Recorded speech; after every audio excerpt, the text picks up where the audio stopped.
Goed.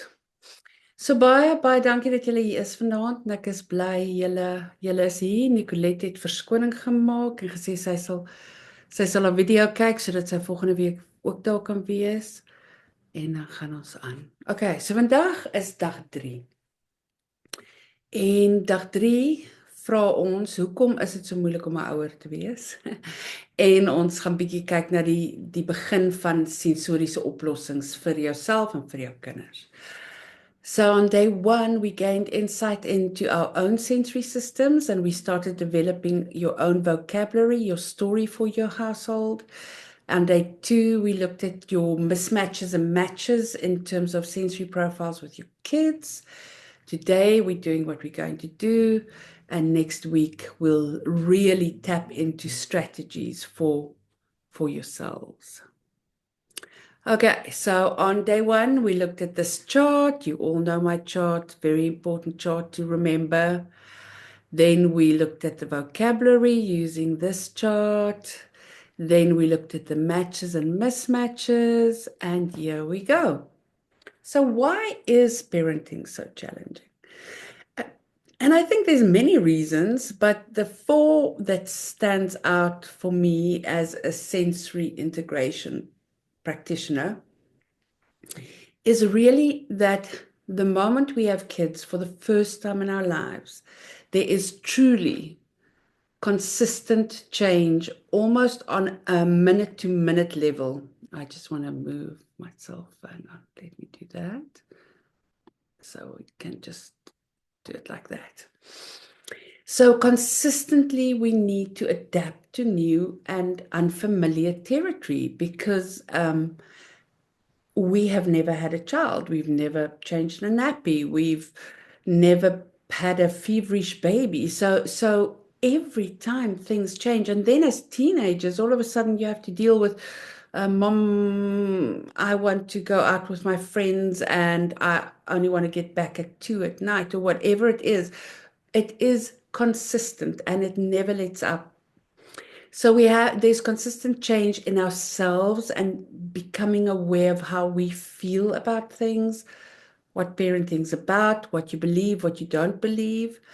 Our children's world consistently changes in a school environment, in their social environment, with the extracurriculars. It is consistent change. There is never a dull moment and it is never set. We have to consider the change in our spouse's world. How many of us travel with our spouses, perhaps, or need to go and live in a different town because of a spouse, and all the changes in our community. And I'm just thinking again, if you are transferred to a new job in a new town, all the changes that might be there to actually get back to community and being part of a community with your kids, it is huge. And just in your own little community, even if you're absolutely stable, there's so much change and people coming and people going that there is a lot of change there. And then if we talk about the changes in the bigger world, I'm just thinking of the VAT change that's coming into play now at the end of the month. There is just consistent change. If we think of the amount of adaptive responses we needed during the COVID times, it was phenomenal. So if you were a parent in the COVID times, it was just one of those very strange, surreal things, and you had to just change and adapt and get through it. So I think that is the true cause of thinking it's so difficult, because we just have never before been challenged at this level of adaptive responses. Then obviously there's our inner child, our own inner child. I have the saying that the moment you have your own child, you have to grow up. They are actually your catalyst for actually becoming an adult. So I hope you guys saw my little note that I asked, did you observe yourself? That the little blind child who said, I must go and observe myself. What is that thing? We're going to talk about it in a moment, but think about it now. that thing that triggers your inner child, that childhood something that's not resolved, that will always pop up until you resolve it, which is a bigger thing than just sensory. But if you're aware of it, then you can take responsibility for it. And then obviously, because our ability to self-regulate drives how well we can stay in the adult mode. We can be sturdy leaders for our kids. We can be pilots of the plane and captains of the ship for our children. And often that ability to self-regulate, because the demand is all of a sudden at a different level, is just not available to us.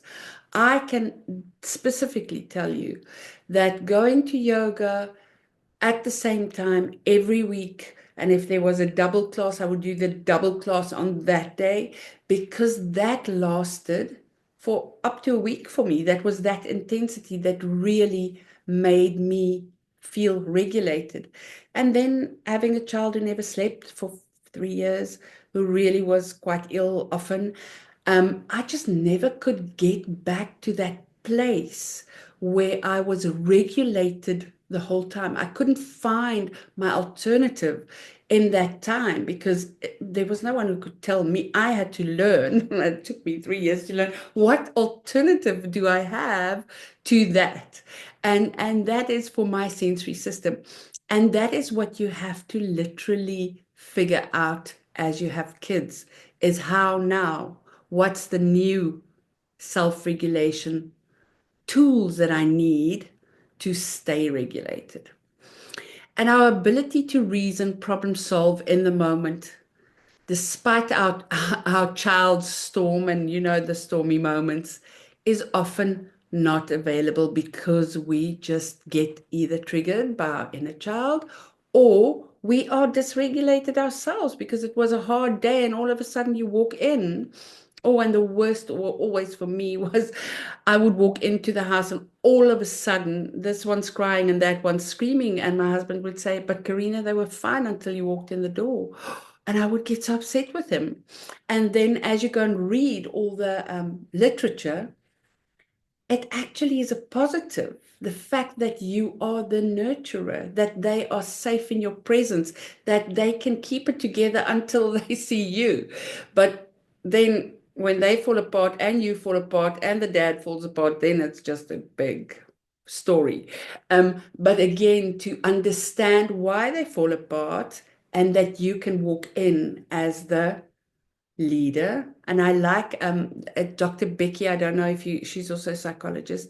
She has a program called The Good Inside, and she talks about the parents as the sturdy leaders.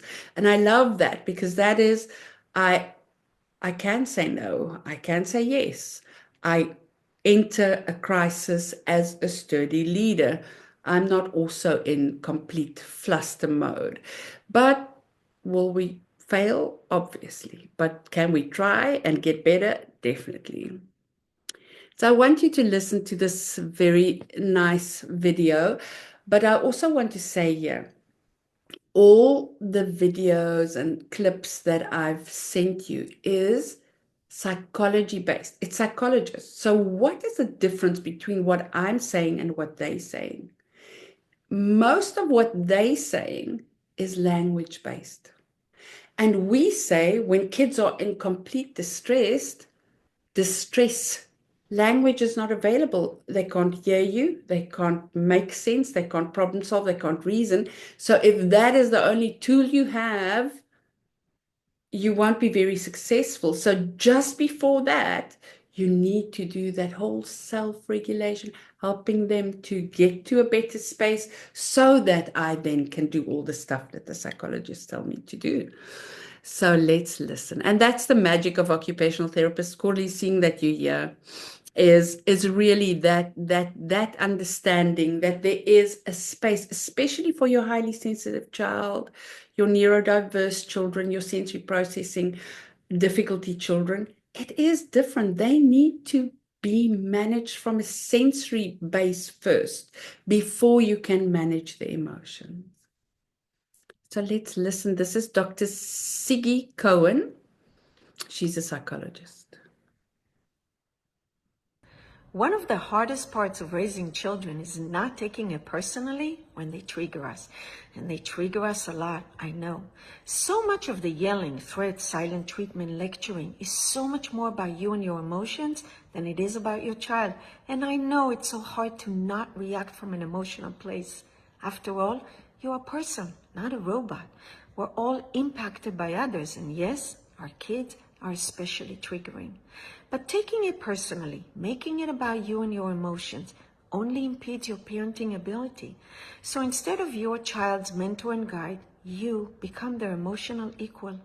When you are led by your emotions, no matter what you say, it becomes obvious, even to a young child, that you are not managing how you feel in the very moment you're probably telling them to manage how they feel. So, deep breath. This is something we're all working on. Yes, me too. Keep practicing mindfulness, reflecting, learning about your triggers, naming how you feel, and remind yourself, this is not about me. I need to manage myself, and only then can I manage my child.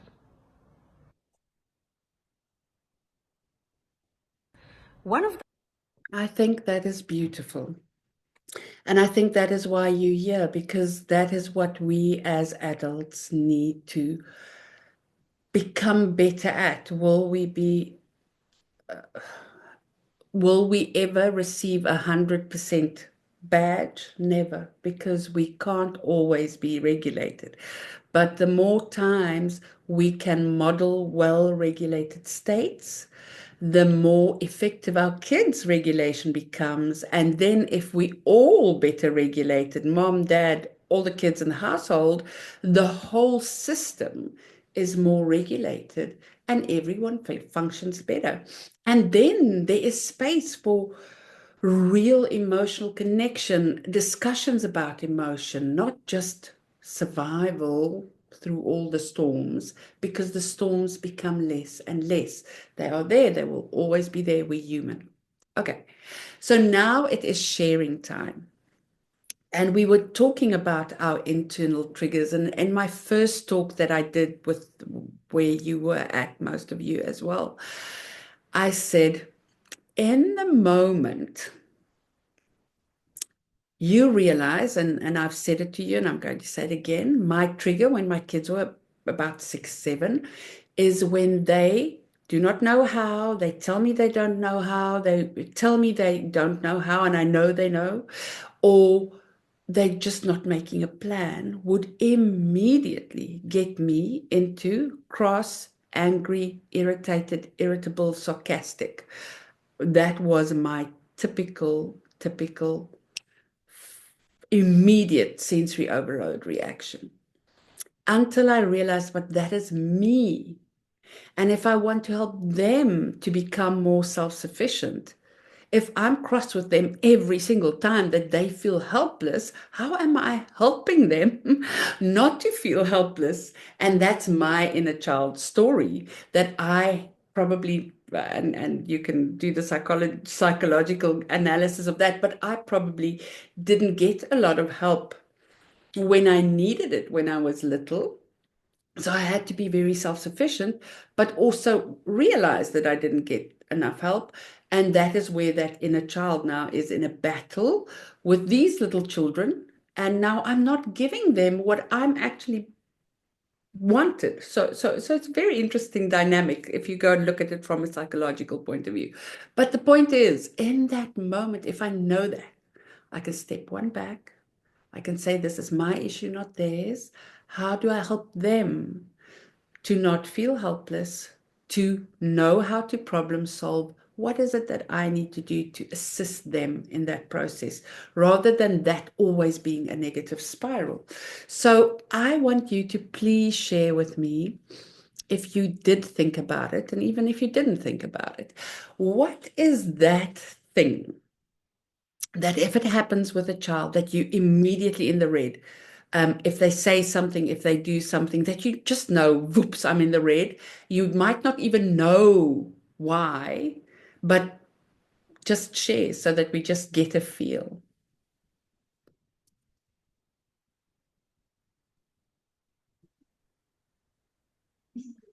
Elmarie, ek sien jou daar. Het jy Kan julle ons sien want ek sien nie ons video daarbo nie.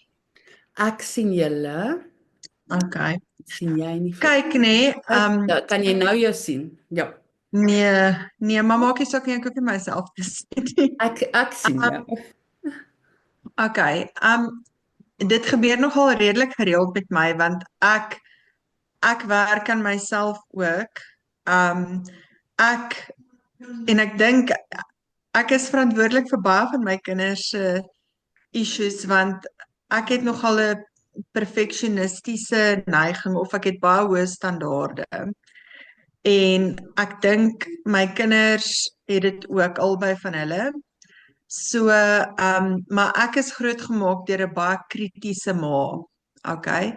So ek kom agter my inner child gaan heeltemal in daai overdrive in waar ek dadelik soos 'n kind begin optree wanneer hulle enigiets sê wat kritiek is.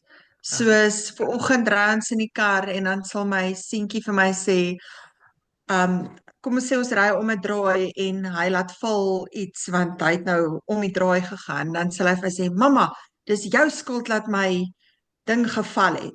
En dis so simpel, maar dadelik voel ek asof ek aangeval word. Jy weet, dit voel asof I'm not good enough. Dis weer daai ding van jy is sleg, jy's verkeerd, alles is jou skuld. En ek dink dan voel ek sommer dadelik emotional en dadelik jy weet, is dit daai inner child van my wat voel, jy weet, daar's die hele tyd kritiek en niks is ooit goed genoeg nie, want ongelukkig as hulle dysregulated raak, kan hulle nogal baie op jou afgaan en vir jou sê wat jy verkeerd doen en ek dink dan voel ek weer daai judgment, jy weet. Persoonlik, ja. Yes. Ja.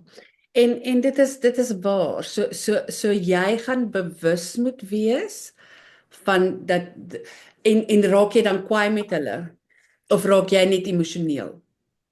Ek raak partykeer emosioneel en dan sal ek stil wees, maar dan is ek nou in die rooi. So daarna as daar enigsins weer bietjie van 'n konflik of van 'n challenging, as die kind net 'n bietjie challenging is soos ek wil nou nie uitklim nie, ek wil nou nie skool toe gaan nie, dan is dit vir my ewe skielik moeilik om met daai te deel en dan kom ek agter ek is nie so kalm om dan die situasie te hanteer nie. Dan is ek kwaai en ek sê net soos in maar klim nou net uit of jy weet so iets en dan kan ek agterkom my geduld is net nie wat dit veronderstel is om te wees nie. So wat ek deesdae doen is as hy nie uit die kar uit want dis elke oggend se storie, hy wil nie uit die kar uit klim om skool toe te gaan nie. Maar nou weet ek as ek dysregulated voel, het ek nou al begin om net in die kar te sit en partykeer sit ons daar vir 20 minute, maar dan wag ek tot hy na my toe kom en actually reg is om uit te klim. Want dan sit ek myself nie in daai konflik situasie nie want ek weet ek gaan nie kan deel met dit nie. So ek sit eerder nou maar en wag tot hy dan nou vir my sê hy's reg. Want dan hoef ek nie met hom te beklei nie want hy gaan wen. Unfortunately. Ja, hy kan nog nie aanbeweeg met gemak nie. So ja, dan voel dit vir jou of hy wen. So jy het 'n plan uitgewerk. Mens sal daai plan van jou dan al 'n bietjie meer ons sal nou daaroor praat, maar bietjie makliker maak en bietjie korter maak, dat dit nie altyd 20 minute in die oggend hoef te wees nie, maar daai goed kan mens bykry. So jy weet al hierdie sielkundiges sê net do not take it personally, maar dit is nou waar jy moet letterlik vir jou so ou ek leer die kindertjies, baie van die tieners leer ek, hulle moet vir hulle self so babbel, deurskynende babbel om hulle lyf sit as daar baie moeilike situasies is en net dit wat die waarheid is kan deurkom, die res word weggeskiet soos nou ek dink jy het so 'n botteltjie nodig op daai oggende as jy op pad skool en dit klink so simpel, dis net 'n visualisasie tegniek, maar dit werk soos 'n bom as jy so half sê, okay, goed. Ek klim in die kar, ek weet dit is definitief 'n kritiese tyd waar ietsie kan gebeur. Kom ek sit my botteltjie om. Okay, kom ons kyk wat gebeur vandag. En baie keer net die bewussyn help jou om meer gereguleerd te bly. Jy hoef nie eers regtig jou bottel te gebruik nie, maar net die feit dat jy dit you acknowledged it before you went into the situation help baie. Dis ons in executive functioning praat hulle van your self-talk. Dis deel van self-talk. And that brings you down significantly. So as jy weet, so as jy enige so ietsiekie vir jouself kan vind, sal dit ideaal wees. Okay, kom ons vra vir Corlie. Wat is daai ding wat jou net so in die rooi kry? Ek dink is nog 'n nuwe mamma, so ek dink ek gaan nog klomp vind soos die tyd aangaan. Maar ek sukkel met soos daai eerste een wat jy gesê het, verandering. Maar die oomblik wat iets nou nie gaan soos ek gedink het hy gaan nie, of iets uit die blou te gebeur, of ek nie heeltemal voel ek het nou beheer oor hierdie situasie nie, dan ja, ek weet nie of dit sin maak nie. Maar ja, daai, en dit is ietsie wat, soos jy gesê het, die hele tyd gebeur met kinders. Ja, so dit is definitief vir my 'n moeilike een. En wat vir my interessant is, en ek weet nie, julle moet maar almal julle koppe skud as dit waar is, die wat se kinders nou al ouer is, as hulle so klein is, soos tot omtrent op 3, raak ons nie sommer vir hulle kwaad nie. Ek weet nie hoekom nie. Jou instink om te beskerm is so groot. So jy's regtig in tune en jy's net beskikbaar. Maar dan wanneer hulle eie ander mense kwaad. Wat sê jy? Mens raak vir ander mense kwaad, nie vir die kind nie. Ja, die ander mense met hulle, ja, ek hoor, absoluut. En dan wanneer hulle stem kry en baie keer van 4 af aan, dan die goed waarvan ons nou praat, Corlie, gebeur dan. Maar dit is wonderlik dat jy dit kan raak sien. En omdat jy ook meer 'n sensitiewe profiel het, is dit maar tipies. En eintlik wat nou gebeur is jy groei in terme van ekskuus ek vir my Engels, let me say it in English. Your thresholds are building. Because all of a sudden you have to. You can't just change your environment and stick to your little threshold. You are now out in the open world and you have to just adapt to those changes. And I think it's actually a good thing for sensory sensitive people, meaning literally they build tolerance for many, many things. But does it bring anxiety? That sense of I'm completely out of control. That's often the feeling is I have no control. No, there's no control anywhere. Blah, blah, blah, blah. The only control you have is yourself. So that is what you'll have to just learn to do, those little things like the breathing and you know you've heard them, the breathing. What we'll do next week is we'll create a little inner room I'll explain to you, and that works like a charm if that is your thing. Some people it doesn't, but I think for the highly sensitive people that often works very well. So yes, so you'll just have to work on that that threshold. And also be patient with yourself, because you are literally challenged with new and unfamiliar 24/7. And that's also okay that it feels overwhelming. It is overwhelming. Okay. Annette? Ek dink aan my kleinkind, Bia, die ouer enetjie. Sy sal altyd vir my nee sê, maak nie saak wat ek voorstel nie, net om my te toets, dink ek. Maar sy doen dit met haar ma ook, en ek het besluit in my house, my rules, omdat ek na hulle kyk in die middag, en dan sê ek vir haar baie saggies, moenie vir my nee sê nie, don't say ever no, please do what I ask you to do. Maar baie saggies en netjies, maar ek moet myself eers, soos jy sê, regulate en diep asemhaal, want ek is nie sommer kwaai nie, Maar dit laat my ook voel toe ek kind was, terug in my kinderdae, mag ons nooit nee gesê het vir my ma nie. So, dis nou nie my kind nie en ek is nie haar ma nie, maar ek probeer haar leer laat sy nie vir my nee sê nie. Okay. Goed, en hoor jy hoe sterk is daai ek wil sê I'm going to speak English. I can't do otherwise I jump between the languages the whole time. How strong the belief system is that children should not say no, but I hear she's saying no, no, no, no, no, no, no. Now sometimes, and I don't know if it's true for you, Annette, the no is buying processing time. They say no just to, and you spoke about her, she is more sensitive and so on. So often that no is really not a no. It is just give me a moment. So what you could perhaps do, that would be a life skill, is to say, how about instead of saying no, you say give me a moment or something like that. So give her another phrase and I'll give you a moment, and you must then learn to give her a moment to adapt, because I think that's the thing. We talk about on demand, 1, 2, 3 now. Many of your sensitive kids can't do 1, 2, 3 now. And that is where you typically, and girls are much more well-mannered. The boy might have said, you know, and she just says no to buy herself time to adapt to the demand.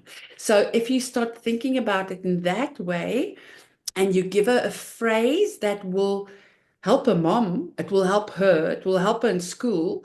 And she can even say to a teacher, just give me a moment. It is really okay. And often after they said it, it's like, okay, I've got it. I can do it now. So that is a less confrontational way, and it's not pushing people away, but actually asking for what I need. Does that make sense? Okay. It makes sense, ja. Okay.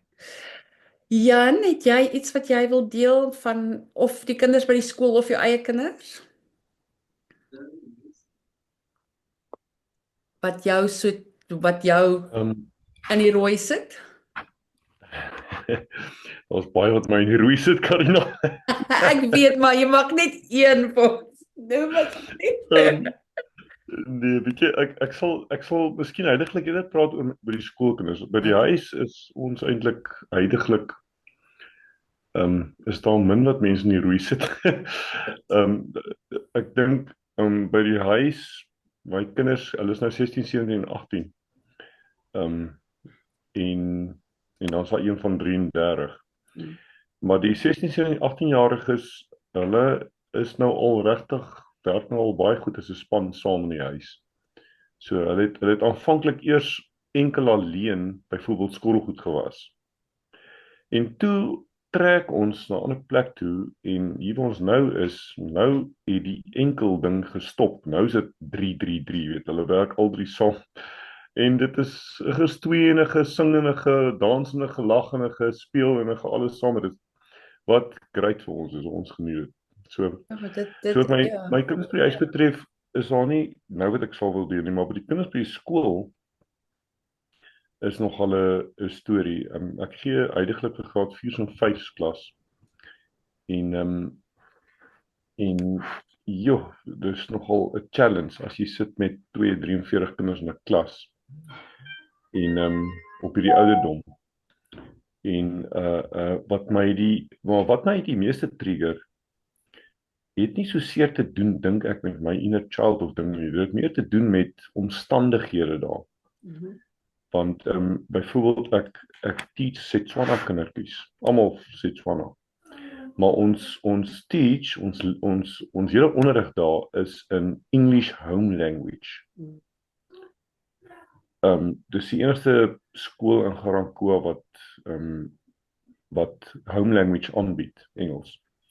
So al die vakke word in Engels aangebied, waar die kinders by die huis Setswana praat. So die groot frustrasies kom as gevolg van, byvoorbeeld nou vandag, sê ek vir 'n klas, okay, doen hierdie aktiwiteit, en En dan as jy klaar is met hierdie vrae, ek sê dit nou als in Engels, dan moet jy die volgende aktiwiteit se woorde daarna wys ek vir hulle waar die woorde is. Voeg dit net by die eerste aktiwiteit se antwoorde. Met ander woorde, hulle moes nou gesê het metals en non-metals. So hulle moet net woorde gaan klassifiseer, is dit 'n metal of 'n non-metal. En vraag 2 is nou dieselfde. So hulle moet net die woorde inslaat by is dit metal of non-metal. Toe ek weer sien, toe begin die kinders die eerste vraag se antwoorde doodtrek. So onmiddellik is ek vuurwie. Soos in wat nee, hoekom doen julle dit? Wat gaan aan? En obviously het hulle nie verstaan. Jy weet, met ander woorde, daar's baie 'n misverstand. Absoluut. En so by die skool is dit hierdie hele storie van ek moet so fyn kommunikeer en duidelik kommunikeer sodat misverstande nie daar is nie. En so toe ek nou byvoorbeeld met die volgende klas, dieselfde graad, graad 5, toe ek nou mooi vir hulle verduidelik voordat ek vir hulle sê spring weg met die werk. So dat hulle verstaan, wel hopelik verstaan hulle wat ek nou bedoel het. Ons sal nou môre sien of oormôre. Ja, so ek dink die hele ding van dit en dan ook, ek dink een ding wat my trigger is attitude. O ja. So ek is nog nie seker hoekom dit my so trigger nie, maar joh, ek sort 'n kind baie vinnig uit as hy kom met 'n attitude. En so dit is 'n ding wat ek nie hanteer by 'n kind sommer nie. So ek mag verkeerd wees, ek mag reg wees, maar ek weet dat die wat ek nou al uitgesort het rondom attitude se gesindheid baie vinnig verander het. En hulle verstaan net wat ek bedoel en verstaan net okay, hierdie is nie aan nie. So Ja, kyk, daar is ja, ek wil graag by kommunikasie, akkurate kommunikasie in die klaskamer is 'n geweldige ding as daar tweetaligheid is soos in jou situasie. En wat so interessant is, al die literatuur wys dat as jy nie ordentlik verstaan wat jy moet doen nie, gaan jy gedisreguleer raak. Dit is net your skills do not match the demand. Verstaan jy? So the moment my skills can't match the demand, I will be dysregulated.